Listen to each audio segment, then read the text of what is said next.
ડભોઈ તાલુકામાં કાયદો અને વ્યવસ્થાની સ્થિતિ સામે ગંભીર સવાલો ઉભા કરતી એક ચોંકાવનારી ઘટના સામે આવી। ડભોઈ તાલુકા ભાજપ અનુસૂચિત જનજાતિ મોરચાના નવનિયુક્ત મંત્રી અને કરનાળીના રહેવાસી ભરત ઉર્ફે ભૂપિન તડવીએ પોતાના સાગરીતો સાથે મળીને એક નિર્દોષ આદિવાસી પરિવાર પર જીવલેણ હુમલો કર્યો હોવાની ઘટનાથી પંથકમાં ભારે ચર્ચા મચી ગઈ છે।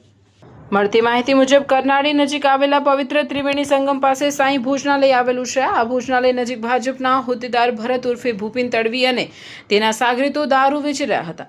પવિત્ર યાત્રાધામ નજીક આ પ્રવૃત્તિ થતી જોઈ ભોજનાલય ચલાવતા પરિવારે તેમને ત્યાં દારૂ વેચવાની ના પાડી હતી અને ટોક્યા હતા। આ બાબતની અદાવત રાખીને ઉશ્કેરાયેલા ભૂપિન તડવી અને તેના મિત્રોએ હોટેલ સંચાલક પરિવાર પર લાકડીઓ અને ગળદાપાટુથી હિંસક હુમલો કરી દીધો હતો। પરિવારના 4 સભ્યો લોહી લુહાણ, વૃદ્ધની હાલત ગંભીર। આ હુમલામાં ભોજનાલય ચલાવતા રમેશભાઈ સુખાભાઈ તડવી, નૈનાબેન તડવી અને તેમના 2 પુત્રો રસિક તડવી અને મુકેશ તડવીને ગંભીર ઈજાઓ પહોંચી હતી, જેમાં રમેશભાઈ તડવીને માથાના તેમજ શરીરના અન્ય ભાગે ગંભીર ઈજાઓ થતાં તેઓ લોહી લુહાણ થઈ ગયા હતા। ઘટનાને પગલે આસપાસના લોકો એકઠા થઈ ગયા હતા અને ઈજાગ્રસ્તોને 108 એમ્બ્યુલન્સ મારફતે ડભોઈની ખાનગી હોસ્પિટલમાં સારવાર અર્થે ખસેડાયા હતા। હુમલો કર્યા બાદ પણ સત્તાના નશામાં ચૂર હોદ્દેદારો પીડિત પરિવારને જાનથી મારી નાખવાની ધમકી આપી હોવાનું બહાર આવ્યું છે। આ મામલે ભોગ બનનાર રમેશભાઈ તડવીએ ચાંદોદ પોલીસ સ્ટેશનમાં વિધિવત ફરિયાદ નોંધાવી છે। અત્રે ઉલ્લેખનીય છે કે ગત 31 માર્ચના રોજ ભાજપ દ્વારા જાહેર કરાયેલી યાદીમાં ભરત ઉર્ફે ભૂપિન તડવીને ડભોઈ તાલુકા એસટી મોરચાના મંત્રી બનાવવામાં આવ્યા હતા। સ્થાનિકોના આક્ષેપ મુજબ ભૂપિન તડવી કરનાળી વિસ્તારમાં ગેરકાયદેસર રેતી ખનન અને કથિત રીતે પોલીસના આશીર્વાદથી વિદેશી દારૂના વેપલા સાથે સંકળાયેલો છે। તેમની નિમણૂક વખતે જ સ્થાનિક સ્તરે ભારે વિરોધનો સૂર ઉઠ્યો હતો, જેની મીડિયાએ પણ નોંધ લીધી હતી। છતાં પક્ષે ગુનાહિત માનસિકતા ધરાવતા તત્વને હોદ્દો આપતા આજે આ પરિણામ ભોગવવાનો વારો આવ્યો છે। આ ઘટનાને પગલે સમગ્ર ડભોઈ પંથકમાં ભાજપ સરકાર અને સત્તાધારી પક્ષની છબી ખરડાઈ છે।